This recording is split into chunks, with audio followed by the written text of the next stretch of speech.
एवढा वेळ हे सगळं ऐकणारे आमचे दौलती काका एकदम ओरडून संतापानं म्हणाले, लेका राम्या, आता गाव पंचायतीत मध्ये कुणी विचारल्याशिवाय बोलू नये ह्या नियमामुळे मी गप्प बसलो. आम्ही सगळेच गप्प बसलो, तरी आता मी बोलतो. भाडव्या, तुझे दुधाचे दात अजून पडले नाहीत. अरे माणसांना किती ओळखतोस तू? 15 दिवसांच्या ओळखीनं त्या हौसाला तू आपली चूल देऊ केलीस. अगोदर लंगोटाची गाठ नीट बांधायला शिक आणि मग त्या तमासगिरणीला आपल्या चुलीकडे जागा दे. मंगी वहिनीला मध्ये आणायचं नाही. तेव्हा हुशार रामकाकाने फक्त आमच्या मंगी काकूचा मुद्दा उचलून धरला होता आणि ते पुन्हा एकदम जोरात ओरडून म्हणाले, दादा, या मंगी वहिनीची त्या भक्तानं नथ उतरवली असती तर आज ती 10 जणांकडे झोपली असती. हे ऐकून सगळेजण एकदम स्तब्ध झाले. तेव्हा दाराच्या आडोशाला माझ्याजवळ उभं राहून लपून बाहेरचं ते सर्व संभाषण ऐकणाऱ्या मंगी काकूंकडे मी हलकेच बघितलं. मंगी काकू रडत आपल्या दाताखाली ओढ दाबून अगदी दुःखानं खाली मान घालून उभ्या होत्या.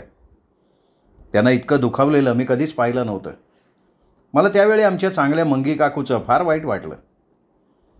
आमच्या चांगल्या मंगी काकू त्या सर्व त्यांना घेऊन केलेल्या संभाषणांनी कमालीच्या दुखावल्या गेल्या होत्या. त्यावेळी त्यांचा तो सर्व वाड्यासमोर सतत यल्लम्माची आराधनिका, यल्लम्माची आराधनिका असा उल्लेख ऐकून त्यांच्या मनाला ते विलक्षण लागलं होतं. खरं तर आता त्या यल्लम्माची आराधनिका नसून या सातमाईंच्या वाड्यातली मानाची तिसरी सून होत्या. रामभाऊजीनं त्यांचा पती आणि मुलासमोर त्याची नथ उतरवण्याची भाषा बोलावी याचं विलक्षण त्यांना दुःख झालं होतं.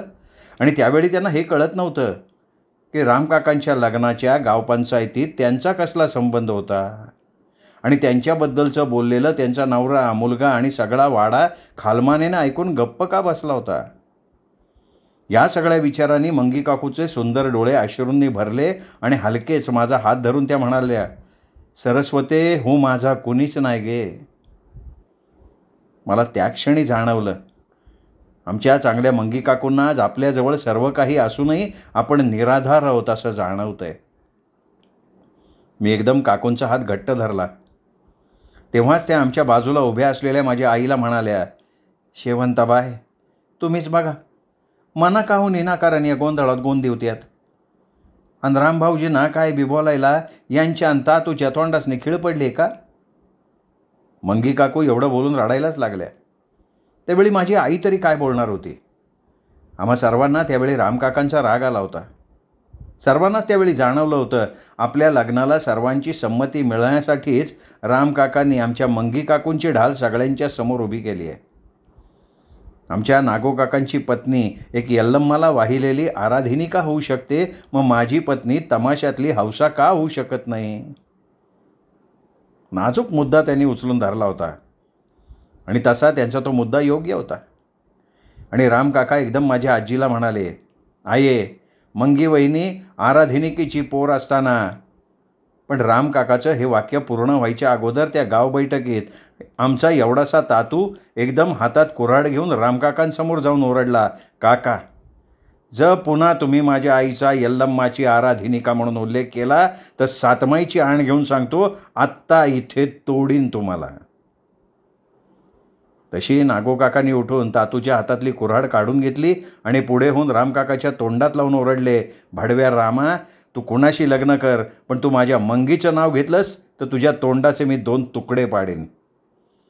माझी मंगी ह्या तातूची आय आहे, सातमाईंची सून आहे. ती कुणीही बोलावं अशी निराधार नाही. मी तिचा धनी अजून जिवंत आहे.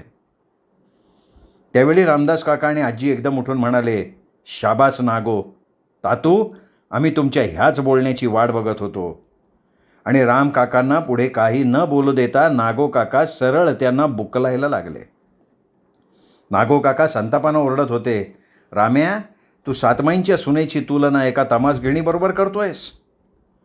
आणि तिथे जमलेल्या सर्वांनी नागो काकांना धरून बाजूला काढलं. तेव्हा दौलती काका, लिंबोणे काका स्वस्थ बसून होते. ते अजिबात आपल्या लाडक्या भावाला सोडवायला उठले नव्हते. तेव्हा कधी नाही ते किन्ना काका उठून संतापात ओरडले, दौलती, तुमच्या इज्जती करता आम्ही राम्याचं ते कीर्तन ऐकत गप्प बसलो तर हा लेकाचा आमच्या डोकीवरच चढला की. अरे, तो माझ्या पोरीगत असलेल्या मंगीचं नाव त्या हौसासाठी कसं घेतो रे? अरे, तिचा बा मी अजून जित्ता आहे. आता गप गुमान निघून जा, नाहीतर मी तुला ढावळ्या पावळ्यासारखा हाणून तोडून टाकेन. आणि कुणाला काही कळायच्या आत आमची मंगी काकू आतून तीरासारखी धावत येऊन रडत किन्ना काकांना येऊन बिलगली. किन्ना काका तिच्या डोक्यावरनं हात फिरवत म्हणाले, मंगे पोरी, अगं गाव पंचायतीत बायकांनी असं बाहेर येऊ नये, आत जा. मंगी काकू हसत हसत आत आल्या होत्या आणि आजी संतापून म्हणाली, राम्या, तू तमाशातल्या बाईशी लग्न कर, नाही तर बाबळीवरच्या हाडळणीशी लग्न कर, पण असं माझ्या सुनेचं नाव घेऊ नकोस, हे मी तुला अगोदर बजावते. तसे दौलती काका आणि लिंबोणे काका सुद्धा उठून म्हणाले, राम्या, तुला काय करायचं ते तू कर, पण आमच्या वाड्याच्या सुनेला वाकड्यात घ्यायचं नाही. तेव्हा उठलेल्या दौलती काकांना आजी म्हणाली, दौलती, हा तुझ्या घरचा घोळ, तू आणि लिंबोण्या निस्तारा. आता ही गावपंचायत उठली आहे. एवढं बोलून आजी आत उठून गेली. तसे दौलती काका आजीच्या मागे जात म्हणाले, आई, अगं राम्या अजून लहान आहे, त्याचं मनावर नको घेऊ.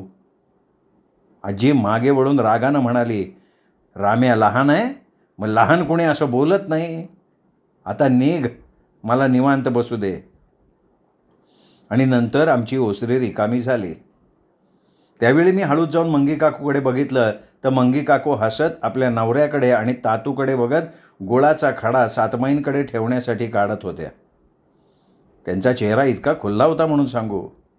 तेव्हाच अचानक नागो काका आजीजवळ जाऊन म्हणाले, अंबे, माझ्या सुनेचा अपमान होऊ दे नकोस. त्या रामाचं हौसाशी लग्न होईल आणि 7व्या दिवशी ती भवानी पाटलाकडे जाईल आणि नंतर रामचं द्रुपाशी लग्न होऊन त्याचा वाडा मुलाबाळांनी भरून जाईल. हे ऐकताच आजी हसत हसत आत्याला म्हणाली, आनंदे, अगं हे पूर्वीच सातमाईंनी सांगितलं असतं तर मी ही गाव पंचायत बसवलीच नसती ना. एवढं म्हणून जवळ असलेल्या कमळी काकूंना आजी म्हणाली, कमळे, हे तुझ्या बाला काही सांगू नको आणि तुम्ही कोणी काही हे बाहेर बोलायचं नाही. आता सातमाईंनी सांगितल्याप्रमाणे फक्त राम्याच्या आणि द्रुपाच्या लग्नाची वाट बघायची. कमळी काकूने नंतर आजीची परवानगी घेऊन आपल्या बाल आणि लिंबोणे काकांना सातमाईंचं बोलणं सांगितलं. त्या दोघांनी रामकाकांना ते सांगून त्यांना खूप समजवायचा प्रयत्न केला, पण हौसाचं भूत मानगुटीवर बसलेल्या रामकाकांनी ते ऐकलं नाही. त्यांच्यावरून शिवाभक्तांनी 4 उतार्याची पानं इताळाला मांडून 8 कोंबड्या हादडल्या होत्या, तरी रामकाकांचं ते हौसाशी लग्न करण्याचं भूत त्यांच्या मानगुटीवरनं उतरलं नाही. तेव्हा दौलती काका, लिंबोणे काका आता रामाला काय करायचं ते करू दे म्हणून गप्प बसून राहिले. आता रामकाकांना जिथे तिथे हौसाच दिसत होती. ते स्वतःशी पुटपुटत होते, यांना जर हौसाशी लग्न करायची संधी मिळाली असती तर त्यांनी कोणी काही विचार केला असता का? सरळ लग्न करून मोकळे झाले असते. तरी आपण आपल्या दादांच्या आणि गावकऱ्यांच्या परवानगीसाठी थांबलो, तेच आपलं चुकलं. असं हे पुटपुटणारे आमचे रामकाका तसं बघता एक साधेसुधे शेतकरी होते. त्यांना वाटत होतं हौसाचं आपल्याकडे लग्न झाल्यावर ती पार्वती वहिनी, रमी वहिनीसारखी आपल्या गोऱ्या गाऱ्या हातानं आपल्यासाठी भाकऱ्या बडवील आणि तेच गोड साखरेचा हसू हसत त्यांना खाऊ घालेल. नंतर त्यांच्या आणि हौसाच्या होणाऱ्या पोरांबद्दल ते स्वप्ननगरीत रमून गेले होते. त्यांना कमीत कमी 5 पोरं तरी हवी होती, अगदी हौसासारखी गोरीपान देखणी. हौसानं त्यांना लग्नासाठी होकार दिल्यानंतर ते प्रत्येक रात्री अंथरुणावर पडल्या पडल्या विचार करायचे. त्यांची ती चुलीजवळ भाकऱ्या करणारी हौसा आणि त्यांच्या 5 मुलांच्या घोळक्यात बसलेले ते. स्वर्गसुख याहून निराळं काय असतं? आणि रामकाका या विचारात असताना त्यांना ती त्यांच्या लहानपणीची कविता आठवली. मी पाहू कशाला नभाकडे, घरात हसरे तारे असता, मी पाहू कशाला नभाकडे. नंतर ते हसत स्वतःशी पुटपुटत, मी पाहू कशाला लोकांकडे, घरात हौसा आणि पोरे असता, मी पाहू कशाला लोकांकडे. त्यावेळी हौसानं आणि विठाबाईनं काय षडयंत्र रचलं होतं याची काही कल्पना त्यांना नव्हती. ते आपले मी पाहू कशाला लोकांकडे हेच गुणगुणत मनोरथ करत अख्ख्या मांजरीवाडीशी भांडत राहिले. तेव्हा दौलती काकांनी आणि लिंबोणे काकांनी रामकाकांच्या लग्नातनं आपले हात बाजूला काढून घेतले.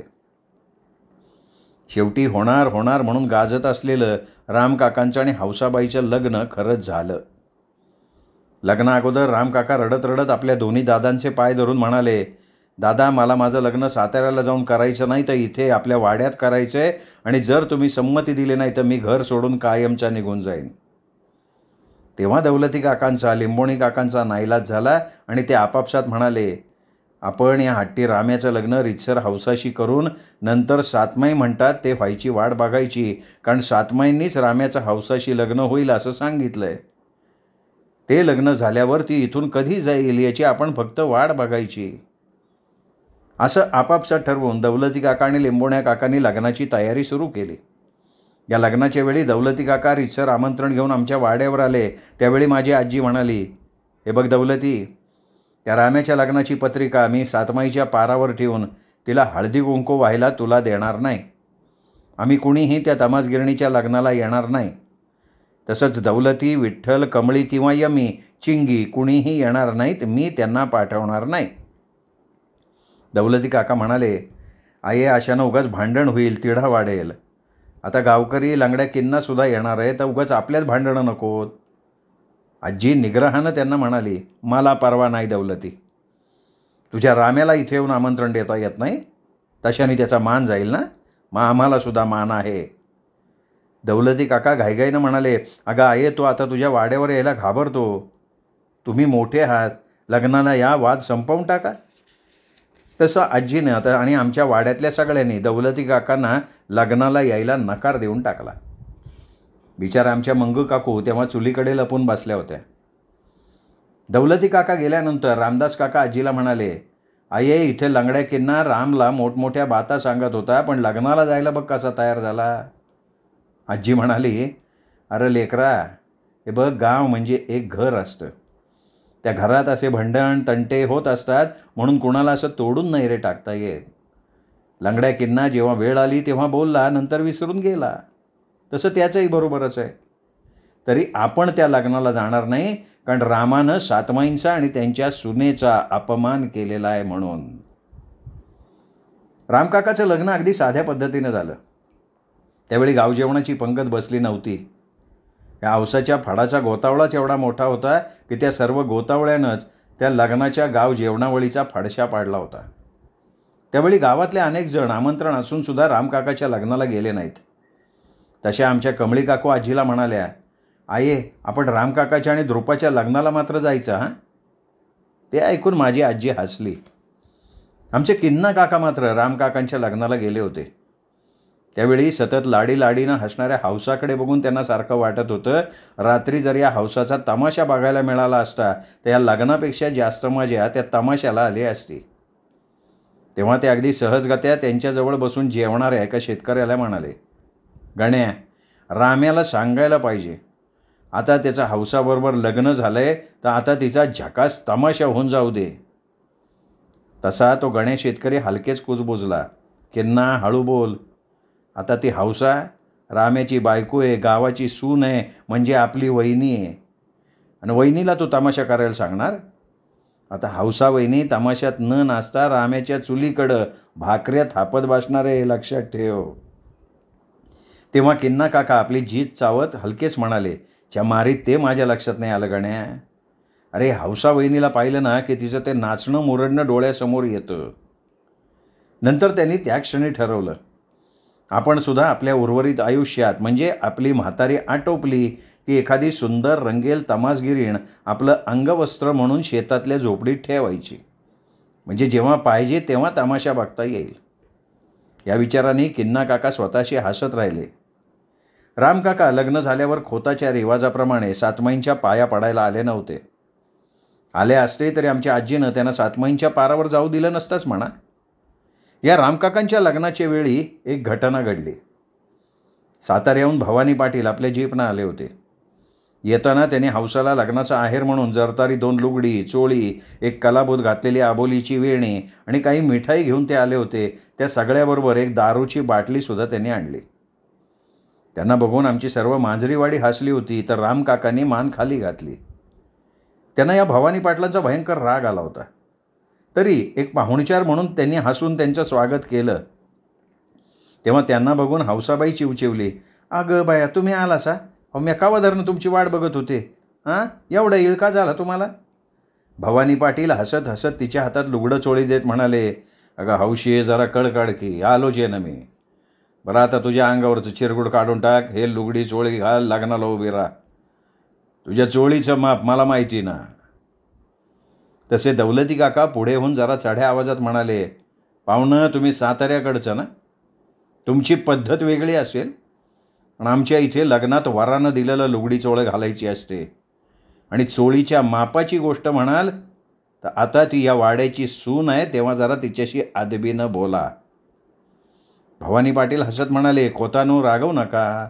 अहो मी आणि हे हौसा आले जुने मित्र आहे. ही 16 वर्षाची होती तेव्हापासून आमची मैत्री आहे. हे ऐकताच तिथे जमलेल्या सगळ्यात कुजबूज झाली. आमचे किन्ना काका म्हणाले, च्या मारी, यो घोळ आता हा राम्या कसा निस्तारणार. तेव्हा भवानी पाटलाच्या हातातून ते लुगडं चोळी घेत हौसा पुन्हा चिवचिवली, आता बाया, आणि रामकाकांकडे जाऊन लाडीकपणे म्हणाली, आता माझ्या मित्र प्रेमानं इतकं लांबून मला लुगडं चोळी घेऊन आले म्हणून तेच घालते आणि लग्नाला उभी राहते, नाही तर त्यांचा अपमान होईन ना. तेव्हा संतापानं रामकाका हौसाजवळ जाऊन खालच्या आवाजात म्हणाले, हौसे, पण त्यामुळे माझा अपमान होतोय त्याचं काय. आणि या भवानी पाटलांना इथं बोलवलं कोणी. तसं हौसा रागाने म्हणाली, माझ्या पाहुण्याला तुम्हाला बोलायचं काम नाही. माझा जुना मित्र येतो आणि मित्र नवऱ्यापेक्षा जवळचा असतो. तेव्हा तुम्ही आता हा घोळ घालत बसू नका, नाही तर ह्या लग्नाचा मला पुन्हा विचार करावा लागेल. आपल्या हौसाचं ते निर्णयात्मक बोलणं ऐकून रामकाका गारच पडले. त्यांनी विचार केला, आता हौसाला दुखवून उपयोग नाही. तसंही लग्नात कोणाचंही लुगडं चोळी घातली तरी फारसा फरक काय पडणार आहे. एकदा का आपलं हौसाशी लग्न झालं की भवान्याला आपल्या वाड्याच्या पायरीवर पाऊल टाकू द्यायचं नाही. तसंही लग्न झाल्यावर हौसाचा नवरा या नात्यानं त्यांना या भवानी पाटलाला कधी हाकलून लावता येणार होतं. ते हौसेला नाराजीनं म्हणाले, जा तुला काय पाहिजे ते कर. आणि रामकाकांना अचानक वाटलं, ती सातमाईची आय सांगते तसं आपण हौसाशी लग्न करण्याची चुकी तर करत नाही आहे ना. पण नंतर त्यांनी मान झटकली. हौसाचं लग्न भवानी पाटलांच्या लुगडं चोळीवर झालं. त्यावेळी दौलती काका, लिंबोणे काका चिडले होते, पण फक्त आपल्या राम्याकडे बघून ते गप्प होते. जेव्हा माझ्या आजीला हे सगळं कळलं तेव्हा ती म्हणाली, आनंदे, आता या साताऱ्याच्या रावणानं ही रामाची सीता पळवली नाही म्हणजे मिळवली. त्या लग्नाच्या वेळी इरसाल किन्ना काका म्हणालेच होते, लिंबोण्या, आता लग्नाच्या बोहल्यावर उभं कोण राहणार, राम्या का तो भवानी. लिंबोण्या काकाही चिडून म्हणाले, किन्ना कुणी का उभं राहिना, पण तू मात्र नक्की नाही. तसे किन्ना काका मोकळेपणानं हसले. जमलेल्या गावकऱ्यात खसखस पिकली. त्यावेळी रामकाका प्रचंड अस्वस्थ झालेले होते. आमच्या रामकाकांचं अशा प्रकारे अस्वस्थतेतच लग्न झालं. भवानी पाटलांना तेव्हा हौसा लाडे लाडे म्हणाली, अहो आता 4 दिवस तुम्ही आमच्या घरचा पाहुणचार घेऊन शानच निघा. तेव्हा भवानी पाटीलसुद्धा, हौशे तुझं मन कसं मोडू ग, असं म्हणून त्यांनी राहण्याचं कबूल केलं. तेव्हा रामकाकांचा मात्र हिरमोड होऊन तिळपापड झाला होता. तरी आज रात्री हौसा आपल्याजवळ असणार या विचारांनी पुलकित होऊन ते सगळं विसरले होते. लग्न झाल्यानंतर हौसाचा तो सगळा गोतावळा रामकाकाच्या वाटणीच्या वाड्याच्या भागात राहायला आला. रामकाकांच्या 2 खोल्यात तो गोतावळा राहिला. आता एका खोलीत भवानी पाटील राहिले. रामकाकांची ती झोपण्याची खोली आमच्या पार्वती काकूंनी आणि रमी काकूंनी आपल्या परीनं छान सजवली होती. त्यांच्या त्या मोठ्या पलंगावर थोडी फुलंसुद्धा घातली होती. पार्वती काकू, रमी काकू आपल्या लहान दिराची चेष्टा करून दमल्यामुळे लवकर झोपायला गेल्या. जाताना पार्वती काकू हौसाला म्हणाल्या, हौसे, चुलीजवळ दूध पेल्यात घालून ठेवलंय, ते रामेच्या खोलीत जाताना घेऊन जा, त्याला दे. हौसाई हसत व्हय म्हणाली. इथे रामकाका आपल्या पलंगावर बसून हौसाची वाट बघत राहिले. त्यावेळी त्यांनी ठरवलं की आपण हौसाला सांगायचं, उद्या आपण दोघं कोल्हापूरच्या अंबाबाईच्या दर्शनाला जाणार आहोत, तेव्हा भवानी पाटलांना साताऱ्याला जायला मी सांगणार आहे. ह्याच विचारात पलंगावर बसून ते हौसाची वाट बघत असताना त्यांच्या खोलीचं दार उघडून हौसाची आई विठाबाई आत आली. तसे ते ताडकन उठून उभे राहिले. त्यांना वाटलं, हे काय, ही म्हातारी हौसाच्या जागी आली काय. विठाबाई म्हणाली, अरे पोरा, हौसा आत्ताच बाजूला बसली, तेव्हा ती माझ्या खोलीत झोपणार आहे, तू आता निवांतपणी नीज, काय लागलं तर मना बोलीव. एवढं बोलून म्हातारी तुरुतुरू आपल्या खोलीकडे गेली. तेव्हा कुणास का ठाऊक, पण रामकाकांना तिचं ते बोलणं खोटं वाटलं. ते थोडे अस्वस्थ झाले, पलंगावर पडले. त्यांच्या डोळ्यासमोर ती कमनीय बांध्याची हौसा उभी राहत होती. तसे ते उठून आपल्या खोलीबाहेर काळोखात उभे राहिले. त्यांना वाटलं, आपण हौसाला चहा करायला सांगू, तिच्याकडे चुलीजवळ बसून गप्पा मारू. या विचाराने ते विठाबाईच्या खोलीकडे जाणार तेव्हा त्यांनी बघितलं. ते विठाबाईचं बंद दार हलके हलके हळूहळू उघडलं. त्या दारातून हौसाच बाहेर आली. तसे रामकाका अत्यंत आनंदानं पुढं होणार तर ती त्यांच्या खोलीकडे न येता इकडे तिकडे बघत त्या भवानी पाटलाच्या कडी न लावता फक्त दार लोटून घेतलेल्या खोलीकडे गेली. जाताना ती रामकाकांच्या खोलीकडे बघत पुटपुटली, आता यो मुडदा निजला असन. ते पाहत असताना हौसा खोलीत गेली. तसा रामकाकांना हौसाचा इतका संताप आला ते तसेच भवानी पाटलांच्या खोलीकडे गेले. टकटक केली तर स्वतः भवानी पाटलांनी कोण आहे म्हणून दाराची कडी काढून दार किलकिलं केलं. तसे रामकाका बेधडक दार लोटून आत शिरले. पलंगाच्या कडेला बसलेली हौसा त्यांना बघून एकदम चपापून उठून तोंडावर हात ठेवत म्हणली, अहो तुम्ही, काय हवं होतं का? रामकाका म्हणाले, संपूर्ण वाडा झोपला आहे आणि तू याच्या खोलीत काय करतेस? तेव्हा ती लाडीकपणे म्हणाली, अहो आम्ही जुने मैत्र आहे, मला नीज येत नव्हती म्हणून छान मी गप्पा मारायला आलो. रामकाका म्हणाले, चल मलाही झोप येत नाही आहे, तू पण चल आपण माझ्या खोलीत जाऊन गप्पा मारू. भवानी पाटील पुढे सरकले. जरा चढ्या आवाजात म्हणाले, पाहुणे आम्ही पाटील 12 भानगडीची माणसं, हौसाची मला लय गप्पा गोष्टी करायची आहेत, तेव्हा तुम्ही गप गुमान जा वान झोपा. रामकाका सुद्धा आवाज चढून म्हणाले, पाटला हा माझा वाडा आहे, हौसा माझी बायको आहे, तिला मी माझ्या खोलीत घेऊन निघालोय, तू झोप निवांत. धूर्त हौसानं एकंदरीत इथला रागरंग ओळखला. ती भवानी पाटलांकडे डोळे मिचकवत बघत म्हणाली, आता ग बाया चला, म्या कुणाच्या पण खोलीत जाणार नाही, मी आपली आईकडे जाऊन शांत पडतो. एवढं बोलून ती चटकन आपल्या आईच्या खोलीत गेली. दाराला कडी लावून घेतली. तेव्हाच रामकाकांना आपण पूर्णपणे फसलो गेलो याची जाणीव झाली. अचानक त्यांना ती मिरचीच्या मळ्यात थरथरणारी द्रुपा आठवली. नंतर त्यांना झाकलेल्या अत्तरातल्या कोपीच्या अत्तरासारखी असलेली द्रुपा पुन्हा पुन्हा आठवत राहिली आणि ते निमूटपणे आपल्या खोलीत येऊन झोपले. त्यांचं नशीब बरं म्हणून दुसऱ्या दिवशी सकाळी भवानी पाटलांचा मोठा मुलगा आईला बरं वाटत नाही आहे, तुम्ही घरी चला म्हणून त्यांना घरी घेऊन गेला. तेव्हा रामकाकांनी सुटकेचा निश्वास सोडला. अशा प्रकारे एक दिवस निघून गेला. आता आमचे रामकाका तरुण होते. त्यांनी खरंच त्या हौसावर मनपूर्वक प्रेम केलेलं होतं. हौसाचं आणि भवानी पाटलाचं ते सत्य कळूनही त्यांना तिचा मोह सोडवत नव्हता. त्यांना वाटत होतं की तिच्या त्या एकटेपणाच्या आयुष्याच्या वाटचालीत हे भवानी पाटील अचानक तिच्या आयुष्यात आले, यात आपल्या हौसाची काय चुकी? आता आपण तिच्या आयुष्यात आलो आहे, मग तिच्या आयुष्यातनं ते भवानी पाटील आले तसे निघून जातील. नंतर हौसा आपल्या 5 पोरांच्या गोतावळ्यात त्या पाटलाला पूर्ण विसरून जाईल. आपण तिला विसरायला लावू?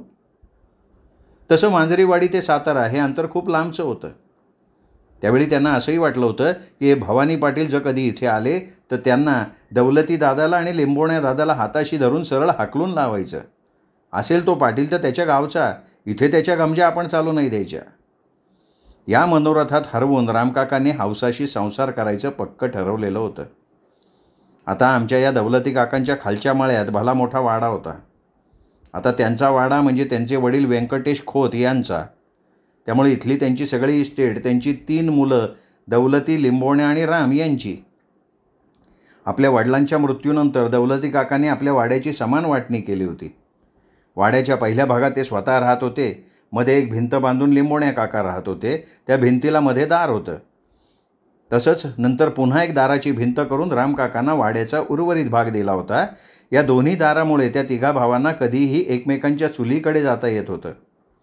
आमच्या दौलती काकांनी आणि पार्वती काकूंनी व्यंकटेश खोताच्या मृत्यूनंतर आपल्या या 2 भावांना सांभाळलं होतं. त्यातल्या त्यावेळी रामकाका खूप लहान होते. त्यांना पार्वती काकूंनी आपल्या मुलाप्रमाणे सांभाळून वाढवलं होतं. तसं रामकाका लहानपणी माझ्या आजीच्या मायेत सातमाईंच्या वाड्यात तिच्या पोरांबरोबरच वाढले होते. सांगायचा मुद्दा हा की असे हे रामकाका आपल्या आणि आमच्याही वाड्यात लाडानं वाढलेले होते. आता मात्र त्यांच्या आणि हौसाच्या लग्नामुळे त्यांनी सर्वांबरोबर असं भांडून दूरत्व पत्करलं होतं.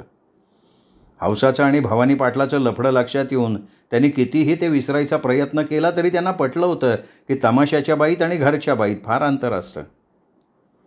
घरची बाई लाजाळूच्या पानासारखी नुसत्या स्पर्शानं मिटून जाणारी असते, तर तमाशातली बाई सुंदर उमलत्या गुलाबासारखी असली तरी कोणीही यावं आणि त्या गुलाबाच्या फुगलाला हुंगावं अशी. या त्यांच्या लग्नाच्या पहिल्या रात्रीच त्यांना अनेकदा त्या लाजाळू द्रुपाची आठवण झाली. त्यावेळी त्यांना मंगीवहिनीसुद्धा आठवल्या होत्या आणि केवळ हौसामुळे आपण निरपराधी मंगी वहिनींना वाटेल ते बोललो याची त्यांना खंत वाटून त्यांच्या मनाला अपराधाची बोचणी लागली होती. त्यामुळे त्यांनी हात जोडून सातमाईंची पुन्हा पुन्हा माफी मागितली होती. नंतर त्यांनाच वाटलं की ही सगळी आपलीच माणसं आहेत. जर त्यांचा आणि हौसाचा संसार सुरळीत झाला तर हौसाला घेऊन सातमाईंची मंगी वहिनीची क्षमा मागायची. आता झालं ते होऊन गेलं. आपण हौसाला सुधारू, तिला घरच्या बाईचं स्वरूप देऊ, म्हणजे तिला आता ते तिचं लुगडं कमरेखाली न नेसता कमरेच्या वर नेसायला सांगून तिला तिच्या चोळीचे गळे लहान शिवून अंगभर पदर घ्यायला लावायचा. केसांना द्रुपासारखं तेल चोपडून घट्ट आंबाडासुद्धा बांधायला सांगायचा. तिचं ते सुगंधी पान खाणं बंद करून तिला जर पान खायचंच असेल तर तिने साधं शेतकरी पान खावं असं सांगायचं. डोळ्यात तिला काजळ घालू द्यायचं नाही. आणि जर आपण असं हौसाला चुलीकडची बाई केलं तर सातमाईंची आई खुश होऊन त्या दोघांना माफ करेल हे त्यांना माहिती होतं. दुसऱ्या दिवशी मात्र गंमत झाली. आमची शाळा नेहमीप्रमाणे भरली. रहीम मास्तर त्या आपल्या भिंतीच्या वर्तुळावर डोकं टेकून झोपायच्या तयारीत होते. इतक्यात रामकाकांच्या हौसाबाई मशेरी लावत लावत सरळ आमच्या वर्गात शिरली. तिला बघून आमचे रहीम मास्तर ताडकन उठून उभे राहिले. आम्हा मुलांना म्हणाले, मुलांना उभे राहा. आम्ही सगळे उभे राहिलो. तेव्हा हौसाबाई खो खो हसत रहीम मास्तरच्या अगदी जवळ उभी राहून त्यांच्याकडे वर खाली बघत म्हणाली, अरे वा, इथलं मास्तर वाटतं तुम्ही, गोरगोमट आहे ती गी, म्या कावा तुम्हासनी माहेतामाशात बघितलं नाही. आमचे रहीम मास्तर घामाघूम होऊन रुमालाने आपलं तोंड पुसत चाचरत म्हणाले, नाही हो, मी तमाशा नाही बघत. तसा हौसाबाई आपल्या गालाला हात लावत एकदम चित्कारली, हात ग बाया, ह्या कारमाला मी काय करू. आणि त्या आमच्या मुलांकडे बघत म्हणाल्या, अरे पोरांनो, तुमचा योगोरा मास्तर मर्दगडे असून कामाचा नाही. आता याला काय म्हणायचा, आणि असं यो देव माणूस तुम्हासनी काय शिकवणार. अरे याला बापेसारखं वागायचं कसं ते बी माहिती नाही. पण मास्तरा, आता मी तुम्हासनी माहेतामाशाला नेणार. अहो आता तुम्ही समजा खायचा प्यायचा समजा बघायचा, मी हाता होचा. नाही तर मास्तरांनो असं करा, अहो असं बाय माणसासारखं लाजू नकासा.